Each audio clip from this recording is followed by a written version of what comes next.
آ جاؤ اذان دے دو.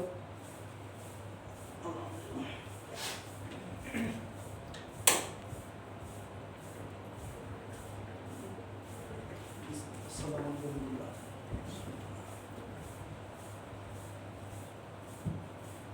اللہ اکبر اللہ اکبر اللہ اکبر اللہ اکبر اشہد ان لا الہ الا اللہ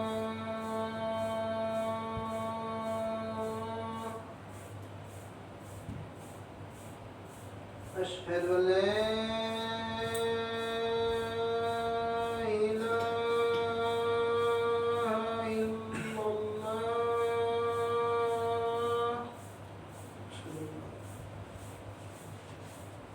أشهد أن محمد رسول الله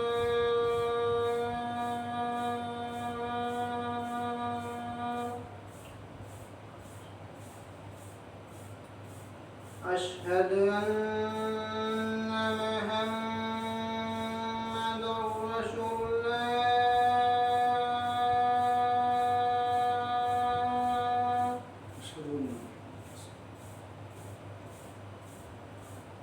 حي على الصلاة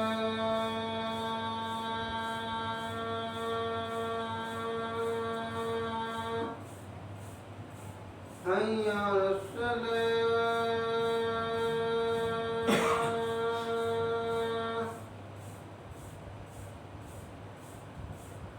حي على الفلاح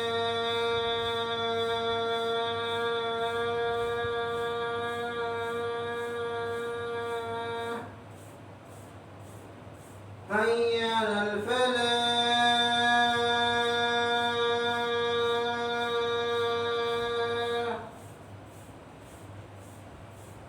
الله أكبر الله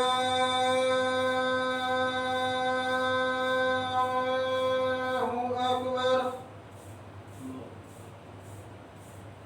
لا إله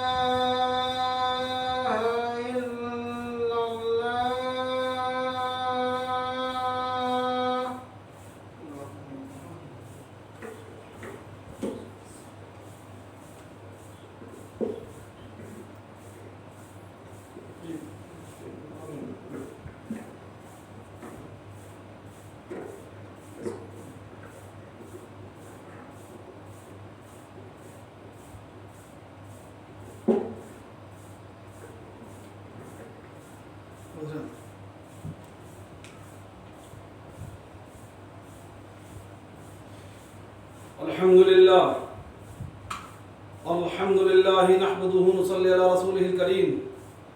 أما بعد فإن خير الحديث كتاب الله وخير الهدي هدي محمد صلى الله عليه وسلم وشر الأمور محدثاتها وكل محدثة بدعة وكل بدعة ضلالة وكل ضلالة في النار. وقال الله تعالى في مقامه المجيد والفرقان الحميد قاف والقرآن المجيد بل عجبوا أن جاءهم منذر منهم فقال الكافرون هذا شيء عجيب أإذا متنا وكنا ترابا ذلك رجع بعيد قد علمنا ما تنقص الأرض منهم وعندنا كتاب حفيظ بل كذبوا بالحق لما جاءهم فهم في أمر مريج أفلم ينظرون إلى السماء فوقهم كيف بنيناها وزيناها وما لها من فروج والأرض مددناها وألقينا فيها رواسي فأنبتنا فيها من كل زوج بهيج تبصرة وذكرى لكل عبد منيب ونزلنا ماء مباركا فأنبتنا حب الحصيد والنخل باسقات لها طلع نضيد رزقا للعباد وأحيينا به بلدة ميتا كذلك الخروج كذبت قبلهم قوم نوح وأصحاب الرس وثمود وعاد وفرعون وإخوان لوط وأصحاب الأيكة وقوم تبع كل كذب الرسل فحق وعيد أفعينا بالخلق الأول بل هم في لبس من خلق جديد. بارك الله لنا في القرآن المجيد إنه جواد ملك بر رؤوف رحيم.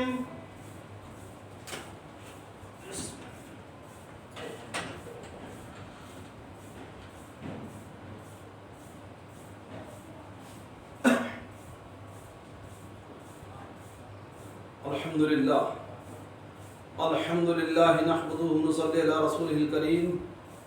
أما بعد فإن خير الحديث كتاب الله وخير الهدي هدي محمد صلى الله عليه وسلم وشر الأمور محدثاتها وكل محدثة بدعة وكل بدعة ضلالة وكل ضلالة في النار. وقال الله تعالى في مقامه المجيد والفرقان الحميد والعصر إن الإنسان لفي خسر إلا الذين آمنوا وعملوا الصالحات وتواصوا بالحق وتواصوا بالصبر. وقال النبي صلى الله عليه وسلم إنما الأعمال بالنيات. تمام قسم کی حمد و ثنا کبریائی اور بڑائی اس خالق کائنات اور مالک ارض و سما کے لیے لائق اور دیوا ہے کہ جس نے آپ اور ہم سب کو پیدا فرمایا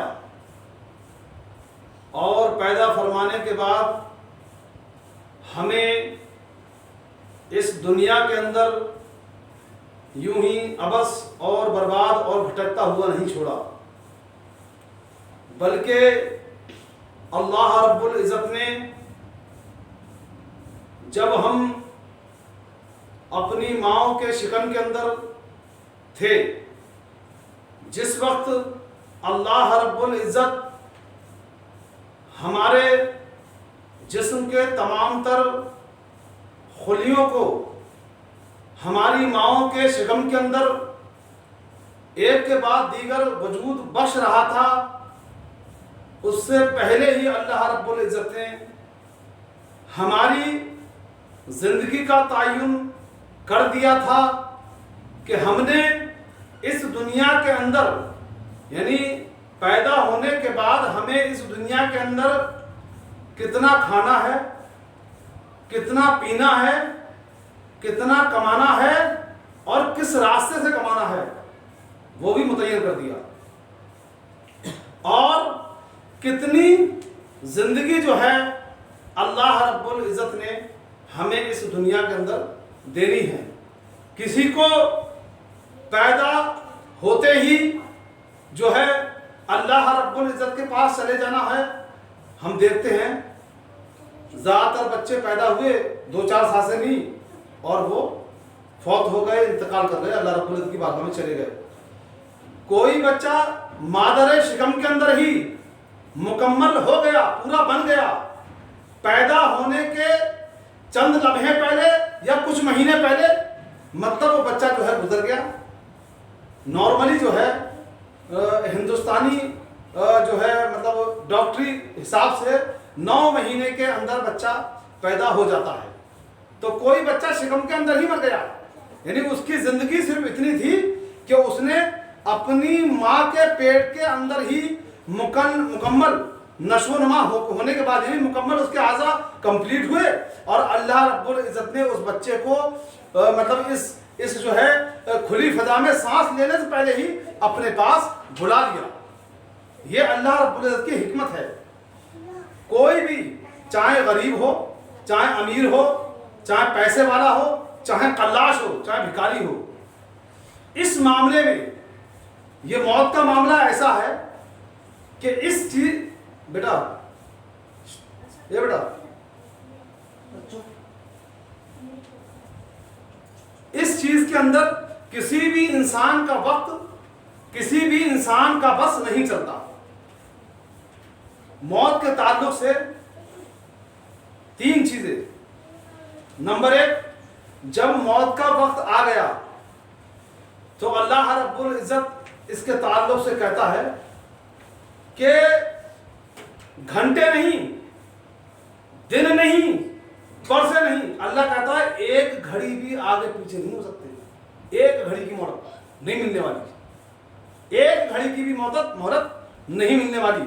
نمبر 2، جہاں پر اللہ رب العزت نے جس انسان کا وقت لکھ دیا نا کہ اس کو موت وہاں آنی ہے، فرشتے اس کی روح اس جگہ قبض کریں گے، اس کو وہیں پر ہی موت آنی ہے.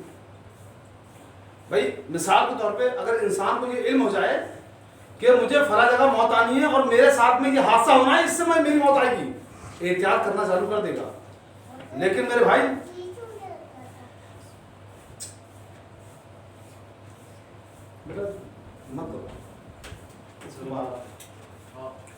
موت کا وقت متعین ہے، موت کی جگہ بھی متعین ہے، اور موت کس حالت میں آئے گی وہ وقت بھی متعین ہے. یعنی کنڈیشن کیا ہوگی؟ سو رہا ہوگا، جگ رہا ہوگا. اب یہ نیند جو ہے نا یہ موت کی بہن ہے. حدیث میں آتا ہے نیند جو ہے وہ موت کی بہن ہے. اللہ کہتا ہے قرآن کے اندر جب انسان سو جاتا ہے نا تو ہم اس کی ایک انسان کی 2 روح ہے.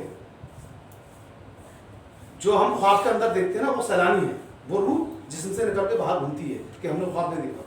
تو اللہ کہتا ہے جب ہمیں کسی بندے کو مطلب نیند کی حالت سے اٹھانا ہی نہیں ہے تو اللہ کہتا ہے پھر ہم اس کی جو نکالی ہوئی روح ہوتی ہے نا اس کو پھر واپس نہیں کرتے. اللہ کہتا ہے ہم واپس نہیں کرتے. تو یہ موت اور زندگی کا جو سسٹم ہے نا، ہر انسان پر ڈے 24 گھنٹے کے اندر یہ انسان خود پریکٹیکلی اپنے اوپر آزماتا ہے، چاہے وہ دن کے اندر سوتا ہو چاہے وہ رات کے اندر سوتا ہو. تو اس کے اندر سے اللہ رب العزت ایک روح کو نکال لیتا ہے. اور موت جو ہے ایسی ہی ہے. بھائی مثال کے طور پہ آدمی سو رہا ہے، آپ اس کو آواز دیں وہ نہیں سن سکتا، کیونکہ اس وقت جو ہے اللہ رب العزت نے آٹومیٹکلی طور پر اس کے کانوں پر اس کی سننے کی بصارت پر جو ہے پردہ ڈال دیا. اس کے اندر سے روح نکل چکی ہے. جب آپ اس آدمی کو نوچیں گے یا اس کو خود اپنے ہاتھ سے ہلائیں گے تب وہ بیدار ہوگا. اب بیدار اس کنڈیشن میں ہوتا ہے جس وقت وہ بیدار ہوگا. تو اس کا مطلب یہ ہے کہ اللہ رب العزت نے جو اس کی روح جو باہر نکالی ہوئی تھی شعور والی تب اس کے اندر لوٹا دی جاتی ہے تو انسان بیدار ہو جاتا ہے. ٹھیک ہے، یہ تو اللہ رب العزت کی حمد و ثنا ہو گئی. اس کے بعد میں اللہ رب العزت نے ہمیں اس دنیا کے اندر بھیجا اور ایک یہ کلیاتی جو ہے مطلب ایک نظام ہے دنیا کا کہ کوئی بھی چیز چاہے وہ مشینری ہو سسٹم کے بغیر نہیں کام کرتی. ہر چیز کے ساتھ ایک سسٹم مطلب جڑا ہوا ہے. تو اب اس انسان کو اس دنیا کے اندر رہتے ہوئے کس سسٹم کے حساب سے چلنا ہے، کہاں جانا ہے کہاں نہیں جانا ہے، کیا کھانا ہے کیا نہیں کھانا ہے، اس چیز کو متعین کرنے کے لیے اللہ رب العزت نے وقتاً فوقتاً انبیاء علیہ السلام کا ایک طویل جو ہے معاملہ جاری کیا. اور اس کی سب سے پہلی کڑی جو ہے حضرت آدم علیہ السلام اور سب سے آخری کڑی جناب محمد رسول اللہ صلی اللہ علیہ وسلم ہے کہ جن کو اللہ رب العزت نے اس دنیا کے اندر اس دار فانی کے اندر مبعوث کیا. اب یہ دیکھیں جو پہلے انبیاء علیہ السلام اس دنیا کے اندر آئے جو نبی کریم صلی اللہ علیہ وسلم سے پہلے ہیں تو ان کی شریعت جو تھی وہ ایک وقت کے لیے مقرر تھی. ان کی شریعت جو تھی وہ آنے والے دوسرے انبیاء کے تک محدود تھی، اس کے بعد ختم ہے. یعنی کہ جیسے مثال کے طور پہ عیسیٰ علیہ السلام جو ہیں وہ نبی کریم صلی اللہ علیہ وسلم کے جسٹ جو ہیں پہلے ہیں. یعنی کہ عیسیٰ علیہ السلام اور آپ کے بیچ میں کوئی بھی نبی اللہ رب العزت نے دنیا کے اندر نہیں بھیجا. تو ہر نبی کی تعلیم جو تھی نا وہ ایک مقررہ وقت کے لیے تھی اور مقررہ حدود کے لیے تھی اور مقررہ جگہ کے لیے تھی. لیکن اللہ رب العزت نے جب نبی کریم صلی اللہ علیہ وسلم کو اس دنیا کے اندر مبعوث کیا، نبی اور پیغمبر بنا کے بھیجا، تو آپ صلی اللہ علیہ وسلم کی جو نبوت ہے نا وہ نبوت عامہ ہے، یعنی وہ ہر کسی کے لیے، چاہے وہ عربی ہو، چاہے وہ اجمی ہو، چاہے وہ کالا ہو، چاہے وہ گورا ہو، چاہے وہ پاکستانی ہو، چاہے وہ امریکن ہو، چاہے وہ عربی ہو، چاہے وہ ہندوستان کا مسلمان ہو، وہ سب کے سب مسلمانوں کے لیے نہیں بلکہ ہر انسان کے لیے آپ صلی اللہ علیہ وسلم کو اللہ رب العزت نے نبی، رہنما اور آئیڈیل بنا کے بھیجا ہے۔ آپ صلی اللہ علیہ وسلم کی ذات مبارکہ وہ مبارکہ ہے جو کسی بھی انسان کے تعارف کی مدد نہیں ہے۔ وہ نبی ایسا نبی ہے کہ جس نبی کی تعریف خود اللہ رب العزت نے کی ہو، اور خود کہا ہے اللہ کے نبی صلی اللہ علیہ وسلم کے تعلق سے اللہ رب العزت نے کہ اے نبی صلی اللہ علیہ وسلم انک لخلق عظیم، اے نبی صلی اللہ علیہ وسلم ہم نے آپ کو اخلاق کے اعلیٰ مقام پر فائز کیا ہے۔ یعنی اخلاق کی جو بندوں کے تعلق سے ڈگریاں ہوتی ہیں نا، آج لوگ کہتے ہیں بڑا فلاں انسان بڑے اچھے اخلاق والا ہے، اللہ نے کہا کہ اے نبی میں نے آپ کے اوپر اچھے اخلاق کی، اخلاق حسنہ کی ساری ڈگری قائم کر دی۔ آپ کے بعد میں کوئی بھی انسان آپ سے اچھے اخلاق والا پیدا ہو ہی نہیں سکتا دنیا کے اندر، اس روئے زمین کے اندر، اخلاق کے تعلق سے، کردار کے تعلق سے، لباس کے تعلق سے، اپنے اہل و عیال کے ساتھ ہمدردی کے تعلق سے۔ اور یہ تو آپ صلی اللہ علیہ وسلم کی شفقت اور رحمت تھی کہ آپ جو ہے اپنے ماننے والوں کے لیے بھی رحمت ہیں، اور نبی کریم صلی اللہ علیہ وسلم کی ذات مبارکہ نہ ماننے والوں کے لیے بھی رحمتیں ہیں۔ ایک وہ ابو جہل جو یہ کہتا تھا کہ جو یہ ہمارا بھتیجا جو ہے اس دین کی دعوت دیتا ہے کہ جس کے اندر صرف ایک رب کا تصور ہے، اس نے 360 بتوں کو جو ہے ٹھکرا دیا ہے۔ آپ نے کبھی بھی اس کو ابو جہلوا نہیں کہا۔ پوری حدیث مبارکہ کے اندر نبی کریم صلی اللہ علیہ وسلم کی زبان سے کسی بھی کافر کو غلط زبانی ثابت کرتے ہوئے کوئی بھی انسان نہیں دکھا سکتا۔ آپ نے ابو لہب کو ابو لہبا کبھی نہیں کہا۔ یہ ابو جہل کو ابو جہل کیوں کہا گیا؟ کبھی ہم نے سوچا؟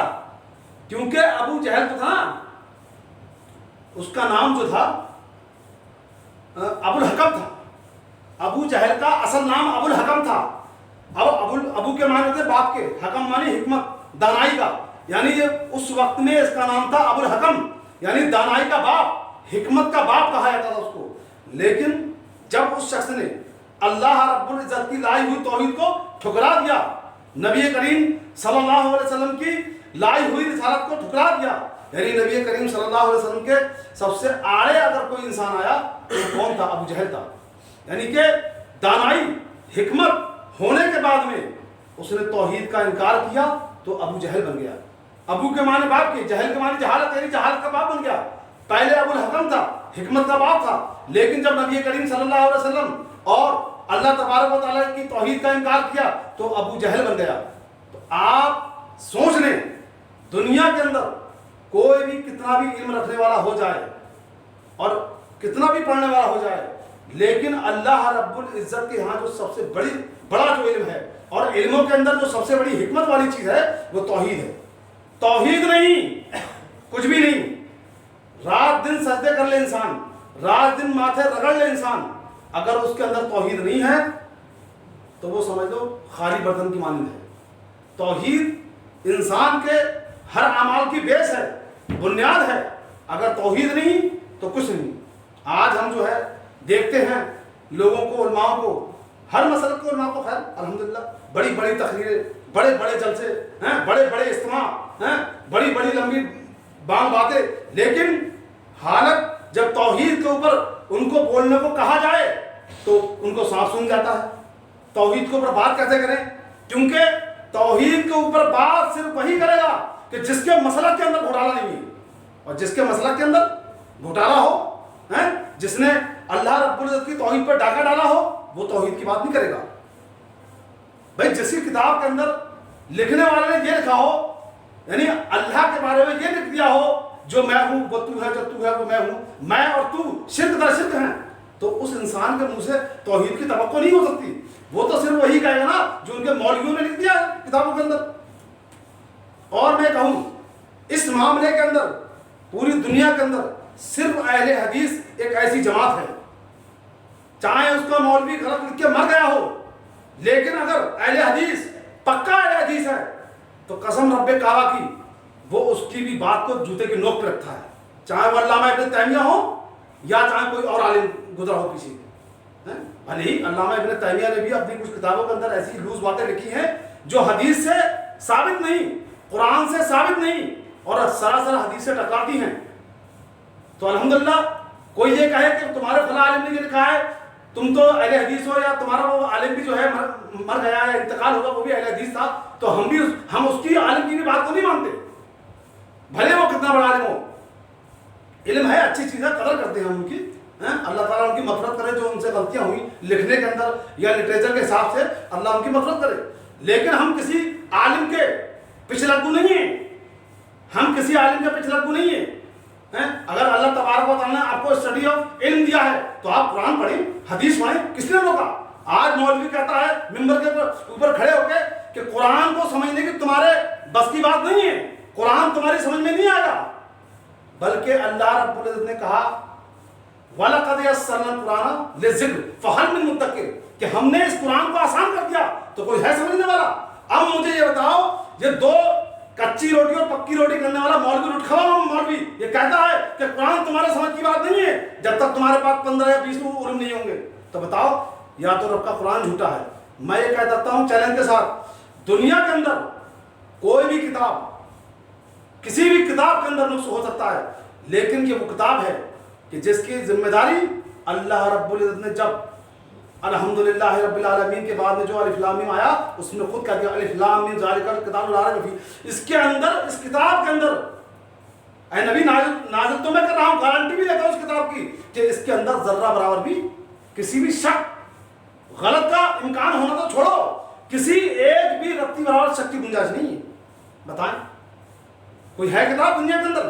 بڑے سے بڑا آتھر، بڑے سے بڑا لٹریچر لکھنے والا کتاب لکھتا ہے نا، کمیاں رہ جاتی ہیں، اور بعد میں کوئی بھی لٹریچر لکھنے والا کتاب لکھنے والا بعد میں یہ لکھتا ہے کہ اگر اس کے اندر کوئی غلطی ہے اس کتاب کے اندر جو میں لکھ رہا ہوں تو برائے کرم مہربانی جو ہے اس تعلق سے مجھے انفارم کریں، اور باقاعدہ اس میں اس کا اب تو الحمدللہ موبائل نمبر چل رہے ہیں، پہلے وہ ذرات نہیں تھے، تو آپ جو ہے ان کو انفارم کر سکتے ہو کہ فلاں جگہ سر آپ نے یہ غلطی اس کتاب میں کر دی ہے، یہ ایسے نہیں ایسے ہونا چاہیے تھا۔ لیکن قرآن کو اللہ رب العزت نے شروع میں ہی کہہ دیا اس کے اندر کوئی غلطی ہے ہی نہیں، غلطی کی گنجائش ہی نہیں ہے، لیکن آج ہمارا مسلمانوں کا کیا حال ہے؟ دیکھیں 3 گھنٹے 4 گھنٹے موبائل کے اوپر سرف کرتے ہیں، پوری پوری راتیں کالی ہو جاتی ہیں، اور دیکھتے کیا ہیں؟ نچرنگی ہیں، مخنث لوگوں کے ڈانس دیکھتے ہیں، کسی کو کوئی سیریل اچھا لگا تو وہ پورا اس میں ہی بیچارہ ملوث ہو گیا، کسی کو کوئی ہیروئن پسند آ گئی تو وہ اس کا دیوانہ ہو گیا، کسی کو کوئی ہیرو پسند آ گیا تو وہ اس کے پیچھے چل دیا۔ ارے بھائی اللہ تبارک و تعالیٰ نے تمہارے لیے آئیڈیل اور نمونہ یعنی بنایا تھا اس کو، اللہ کے نبی صلی اللہ علیہ وسلم کو جب آپ پیدا بھی نہیں ہوئے اس سے پہلے ہی اللہ رب العزت نے آپ صلی اللہ علیہ وسلم کے تذکرے اور ادیان میں کتابوں کے اندر کہہ دیے کہ اس کے اخلاق کیسے ہوں گے، اس کے کردار کیسے ہوں گے، وہ اس کا معاملہ لوگوں کے ساتھ میں کیسا ہوگا، اور وہ تو چھوڑو، اللہ کے نبی صلی اللہ علیہ وسلم کے اصحاب کی جو آپ کے صحابی ہیں ان کی بھی صفت اللہ رب العزت تورات اور زبور اور انجیل کے اندر بیان کر دی، اور تعریف کیا کی کہ جو اس کے ماننے والے ہوں نا صحابی وہ کیسے ہوں گے، نرم دل ہوں گے۔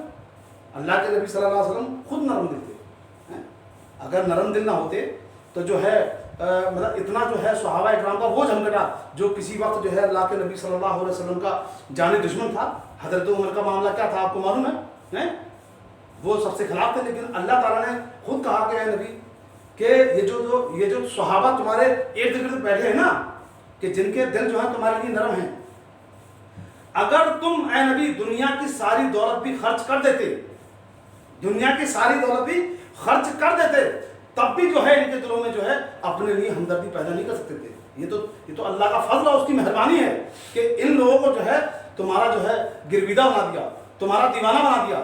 اور صحابہ کرام کی یہ خصلت تھی کہ جب نبی کریم صلی اللہ علیہ وسلم آپ کہیں بیٹھے ہوتے تھے تو اس طریقے سے آپ کو چاروں طرف سے گھیر لیا کرتے تھے جیسے جو ہے پرندے جو ہے گھیر لیتے ہوں، اور ایسے سکون سے بیٹھتے تھے کہ اگر ان صحابہ کرام کے سروں پر چڑیاں یا پرندے بھی آ کے بیٹھ جائیں تو وہ اڑ نہیں سکتے تھے، اتنا سکون سے بیٹھتے تھے۔ آج ہمارے پاس وقت نہیں، آج ہمارے پاس ہمارا ٹائم نہیں، لیکن وہ وقت دیکھو اگر ہماری خدا نخواستہ انہی حالات کے اندر موت آ جائے تب کیا ہوگا، تب کیا ہوگا۔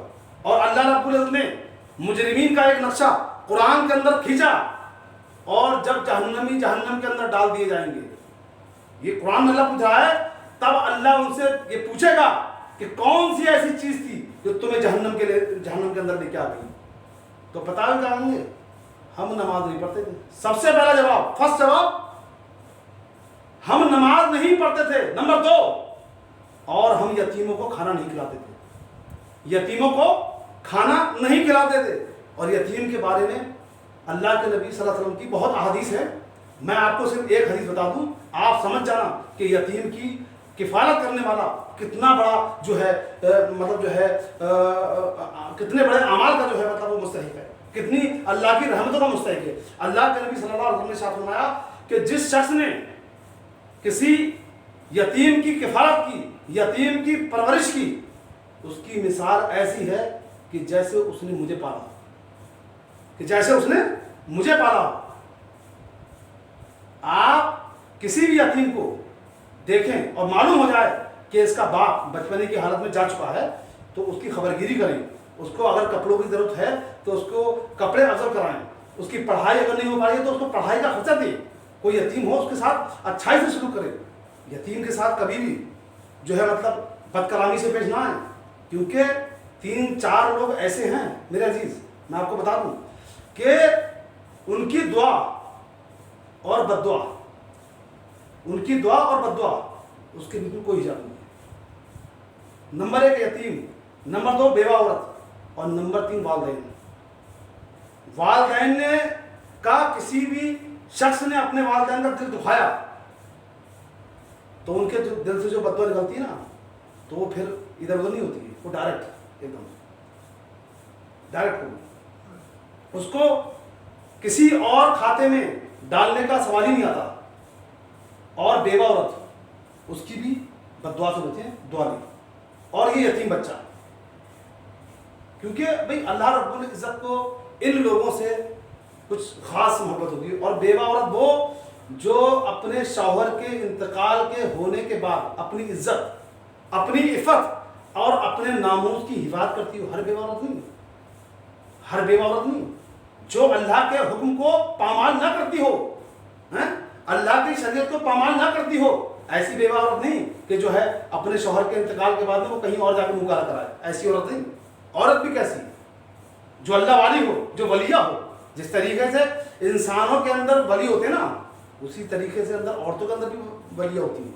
کوئی آدمی یہ نہ سمجھے کہ وہ نمازی متقی پرہیزگار صرف آدمی ہی ولی بن سکتا ہے، اللہ کی عورتیں بھی ولیہ ہوتی ہیں، جیسے کہ حضرت مریم علیہ السلام، یہ اللہ کی ولیہ ہیں۔ اور ولیہ کی جب کفالت کرنے پہ آتا ہے اللہ تعالیٰ نا تو وہ کیسے بھی کر سکتا ہے۔ حضرت مریم علیہ السلام کے جو خالو ہیں حضرت زکریا علیہ السلام، تو اللہ تعالیٰ نے زکریا علیہ السلام کو حضرت مریم کی کفالت دے دی کہ تم نے ان کی حفاظت کرنی ہے اور ان کی دیکھ ریکھ کرنی ہے۔ تو بیت المقدس کے اندر ایک سائڈ میں حجرہ بنا ہوا تھا، اور حضرت مریم علیہ السلام سے پہلے میں آپ ان کی والدہ کے بارے میں بتاؤں، حضرت مریم علیہ السلام کی والدہ نے ایک نظر مانی تھی جو قرآن میں ہے کہ اگر اے اللہ تعالیٰ تو نے مجھے بیٹا دیا تو میں اس بیٹے کو اس مسجد کی صفائی کے لیے وقف کر دوں گی۔ نیت کیا ہے؟ کس لیے؟ اس مسجد کی تولیت کے لیے، اس مسجد کی صفائی کے لیے وقف کر دوں گی۔ اور آج امیدیں لوگ کیا مانتے ہیں؟ میرا لڑکا ہوگا پیدا، اس کو ڈاکٹر بناؤں گا، اس کو انجینئر بناؤں گا، اس کو یہ کر دوں گا، اس کو وہ کر دوں گا۔ میں بتاتا ہوں، گارنٹی دیتا ہوں اس بات کی، جب بھی تمہاری اولاد ہو اللہ تم سب لوگوں کو نیک اور صالح اولاد دو، نیت یہ کر لو کہ میں اس کو ایک دیندار بناؤں گا۔ یہ ڈاکٹری اس کے قدموں میں آگے گر جائے گی، یہ دولت، یہ شہرت اس کے قدموں میں بچ جائے گی آگے۔ آج لوگ سمجھتے ہیں کہ بڑا بنگلہ ہو جانا بڑی بات ہے، بڑی کار ہو جانا بڑی بات ہے، بڑا بزنس ہو جانا بڑی بات ہے۔ کوئی بڑی بات نہیں ہے۔ اللہ کہتا ہے سب سے بڑی چیز جو ہے نا وہ ہدایت ہے۔ اگر ایک مرسڈیز گاڑی کے اندر چلنے والا آدمی، مسلمان آدمی، کافر نہیں مسلمان آدمی، اگر اپنے رب کو پہچان نہیں سکتا، اپنے نبی کی عظمت کو جان نہیں سکتا، تو اس سے بڑا جاہل کوئی نہیں، اس سے بڑا جاہل کوئی نہیں۔ تو اللہ رب العزت سے یہ دعا مانگے، اولاد بھی مانگے تو وہ مانگے جو حضرت ابراہیم علیہ السلام نے مانگی تھی، اے اللہ تعالیٰ مجھے نیک اور صالح اولاد عطا فرما، فرما بتا۔ دیکھو میری بات سنو، پریشان ہوتے نا لوگ، جس کی شادی نہیں ہوئی وہ شادی کی نہیں پریشان کہ شادی ہو جائے۔ اب اسی میں آپ مسئلے دو نکلتے ہیں، عورت شادی نہیں ہوئی یہ پریشانی، اور اگر بیوی شادی ہو گئی اور بیوی نیک نہیں تو اس سے بڑی پریشانی۔ تو شادی سے پہلے یہ بھی دعا کریں گے اللہ تعالیٰ جو بھی نکاح میں آئے میرے وہ نیک اور صالح ہو، بدماش نہ ہو۔ اگر بدماش عورت تمہارے نکاح میں آ گئی نا تو تمہارا تو بعد میں تو جہنم بعد میں بننی ہے، پہلے دنیا کے اندر تمہارا معاملہ سیٹ کر دے گی، اس راستے پہ لے جا کھڑا کر دے گی عورت تمہاری تمہیں کہ نہ تم حلال میں تمیز کر سکو نہ حرام میں تمیز کر سکو گی۔ اور آج کل ہوتا کیا ہے، بہت سے لوگ تقویٰ اور پرہیزگاری اختیار کرنا چاہتے ہیں کہ ہم پرہیزگار بن جائیں، ہم جو ہے اللہ والے بن جائیں، اللہ کے نزدیک اچھے ہو جائیں، لیکن ان کی اولاد آڑے کھڑی ہوتی ہے، ان کی عورتیں ان کے آڑے کھڑی ہوتی ہیں۔ عورت فرمائش کر دی کہ فلاں چیز مجھے پسند ہے، فلاں پڑوسن جو ہے یہ چیز لے کے آئیے، اب چیز کی قیمت کتنی؟ 50,000 روپے، جناب کی جیب میں 10,000 روپے ہیں، کہاں سے لائیں؟ 40,000 روپے کا جھول جھال کرنا ہے نا۔ تو اب یہ جھول جھال کرنے کے اندر اب اس کی ٹوپی اس کے سر، اس کی ٹوپی اس کے سر، یہاں پر آدمی پھنس جاتا ہے، آدمی پھنس جاتا ہے، آدمی نہیں سوچتا کیا حرام کیا حلال۔ تو بھلے ہی اللہ سے حلال اور طیب رزق کی جو ہے خواہش کریں، حرام تو بہت ہے، اللہ نے حرام بھی مطلب حلال، جبکہ آپ دیکھیں اکارڈنگ مطلب حلال جو ہے نا اللہ نے دنیا کے اندر زیادہ پیدا کیا ہے، اگر آپ گنتی کریں گے نا تو حلال چیزیں گن نہیں پائیں گے، لیکن حرام چیزیں جو ہے نا وہ مشکل سے میرے خیال سے سم تھنگ میری نالج کے حساب سے 100 سے اوپر نہیں جائیں گی، 100 کے اندر رہیں گی جو حرام ہے۔ حلال بہت ہے، کثیر تعداد میں حلال، لیکن اب آپ دیکھیں حلال زیادہ ہے حرام کم ہے، لیکن پھر بھی آدمی حلال کو چھوڑ کے حرام کی طرف کیوں بھاگتا ہے؟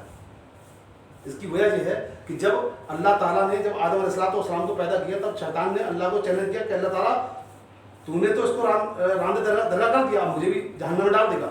تو اللہ سے اس نے دعا کری کہ اللہ تعالیٰ مجھے قیامت تک کی مہلت دے کہ میں تیرے بندوں کو بہکاؤں۔ تو اللہ نے کہا ٹھیک ہے کوئی بات نہیں، ہم نے تجھے مہلت دی ہے۔ دوسری اس نے کہا کہ اللہ تعالیٰ میں تیرے اس راستے پر صراط مستقیم یعنی سیدھے راستے پر بیٹھوں گا۔ شیطان بھائی جان ٹیڑھے راستے پہ نہیں بیٹھا ہے، سیدھے راستے پہ بیٹھا ہے، اور سیدھا راستہ صرف ایک ہے، سیدھا راستہ صرف ایک ہے، جنت کو جانے والا راستہ صرف ایک ہے جو ہم الحمد کے راستے اہدنا الصراط المستقیم جو تو وہ ایک راستہ بے و بند، تو وہ راستہ ایک ہی ہے اور کوئی راستہ نہیں۔ باقی کوئی کہے کہ 4 امام ہیں چاروں راستے جنت کو جا رہے ہیں، لیکن اللہ تو کہتا راستہ ایک ہے۔ تو اس کا مطلب ہے یہاں پر بھی جو ہے مولویوں نے پبلک کو جو ہے اچھے طریقے سے پاگل بنایا ہوا ہے۔ یہ جو 4 امام کا جو چکر ہے نا یہ بھی بڑے خطرناک ہے، بہت خطرناک ہے کہ 4 امام کے پیچھے چلے جاؤ جنت میں چلے جاؤ، لیکن وہاں اللہ کہتا ہے اہدنا الصراط المستقیم، راستہ سیدھا ایک ہی ہے۔ اور اللہ نے بھی کہا کہ 4 راستوں پہ نہیں بیٹھے گا وہ، انہوں نے کہا کہ میں تیرے سیدھے راستے پر بیٹھوں گا اور لوگوں کو بہکاؤں گا۔ وہ شیطان اپنے آپ اکیلے جانے والا نہیں جہنم کے اندر، وہ اپنے چیلے بنا رہا ہے جنوں میں سے بھی اور انسانوں میں سے بھی۔ تو اللہ رب العزت سے دعا کریں کہ اللہ تعالیٰ کہ جو بھی ہمارے پاس میں زندگی بچی ہے تھوڑی بہت چند دن کی، تو ہمیں سیدھے راستے پر چلنے کی توفیق عطا فرمائے۔ ہم لوگ جو ہے نا ہلکے میں لیتے ہیں نا، چلو کوئی بات نہیں ابھی عمر پڑی ہے پڑھ لیں گے بعد میں نمازیں، ابھی کون سے بڈھے ہو گئے ہیں، ابھی تو ہم جوان ہیں۔ تو آپ دیکھ لیں زارا کے اندر ایک بھائی صاحب تھے، ان کا انتقال ہو چکا ہے، کچھ نصیب پکڑیں، موقع نہیں دیا جائے گا۔ اللہ کہتا ہے ہم ایک لمحہ بھی تمہیں موقع نہیں دیں گے، تم تندرست ہو، تم بڈھے ہو، تم کھانستے ہو، تم سوتے ہو، اللہ نہیں دیکھے گا بیمار ہے چلو صحیح ہونے دو، چلو ویلٹینیشن سے نیچے آ گا تب دیکھیں گے اس کا معاملہ، اللہ موقع نہیں دے گا، ایک دم کینچ کر دی جاؤ، کوئی بھی ہو، چاہے وہ پرہیزگار ہو، چاہے وہ نمازی ہو، چاہے وہ باغی ہو، چاہے وہ اللہ والا ہو، چاہے وہ شیطان کا دوست ہو، جب اللہ تبارک و تعالیٰ کی طرف سے حکم آ جائے گا تو ایک وقت کی بھی انسان کو مہلت نہیں دی جائے گی، اور انسان کہے گا کہ کاش اگر مجھے تھوڑی مہلت مل جاتی اس جہنم کے اندر جو جہنمی کہے گا نا کہ اے اللہ تعالیٰ تو تھوڑا موقع تو مجھے دے دینا، میں ابھی جا کے دنیا کے اندر دوبارہ مجھے پیدا کر اور میں دوبارہ بڑھوں پلوں اور نیک اعمال کروں گا. تو اللہ کہتا ہے اگر بالفرض ایسا ہوگا نہیں، اللہ کا قانون ہے کہ جو چیز چلی جائے گی نا وہاں پر وہ ریٹرن نہیں ہونی، صرف عیسیٰ علیہ السلام کے علاوہ کوئی چیز ریٹرن نہیں ہے، کوئی یو ٹرن نہیں مارے گا وہاں سے. جتنے بھی جاندار ہیں اللہ کا قانون ہے بھی عیسیٰ علیہ السلام کے بارے میں حدیث میں ہے کہ وہ آئیں گے قیامت سے پہلے، تو وہ اللہ کے نظام سسٹم بھیج دے گا ان کو کہ کیسی کنڈیشن ہے وہ اللہ بہتر جانتا ہے. لیکن جو انسان چلا گیا وہ واپس نہیں آئے گا. ہمارے بہت سے لوگ کہتے ہیں نا بریلوی کہ اللہ ان کو ہدایت دے کہ روحیں جو ہیں نا وہ جمعرات کے دن آتی ہیں، روحیں جمعرات کے دن آتی ہیں سیر سپاٹا کرنے دنیا کے اندر کہ لوگ نے ہمارے لیے کیا کیا فاتحہ میں رکھا ہے، شربت رکھا ہے کہ نہیں رکھا ہے، دال رکھی کہ نہیں، مرغا ہے کہ نہیں. اور مولوی نے ایسی پٹی پڑھائی ان کو کہ جتنے اچھے مال پہ تم فاتحہ لگاؤ گے نا اتنا مرغا تمہارا ریسٹ سکون سے رہے گا. دیکھیے آپ وہ تو اس کے پیٹ میں جانا نا بھائی، مردہ تو چلا گیا، وہ تو مولوی کے پیٹ کی غذا ہے نا. تو ظاہری بات ہے مولوی کیسے بھی کرے جھول جھال کر کے وہ اپنے پیٹ کا دھندا تیار کرے گا نا وہاں بیٹھ کے. یہ تو حالت ہے. تو اللہ کہتا ہے اگر ہم ان کو دوبارہ بھیج بھی دیں، اللہ کہتا ہے یہ جانے کے بعد جیسے عمل پہلے کرتے تھے نا ویسے ہی عمل دوبارہ کریں گے. اللہ جانتا ہے نا، آگے کی بھی جانتا ہے، جو ہمارے ساتھ ہونے والا ہے نا آپ کے ساتھ ہونے والا اللہ وہ بھی جانتا ہے، اور جو گزر چکا ہے ہم بھول چکے ہیں اللہ وہ بھی جانتا ہے. اللہ سب جانتا ہے. اور جو سورہ زلزال کے اندر کہا نا اللہ نے کہ جب قیامت کا معاملہ فائنلی ہوا، جب لاسٹ اسٹیج پہ آ کے انسان سے حساب لیا جائے تو اللہ کہتا ہے وَمَن يَعْمَلْ مِثْقَالَ ذَرَّةٍ خَيْرًا يَرَهُ اور وَمَن يَعْمَلْ مِثْقَالَ ذَرَّةٍ شَرًّا يَرَهُ. اللہ کہتا ہے ذرہ برابر بھی اگر تم نے نیکی کی ہوگی تو تم اس کو بھی اس دن دیکھو گے. ذرا سے مراد یعنی جیسے رائی کا دانہ لائی ہے سلکم یعنی دھول کا ایک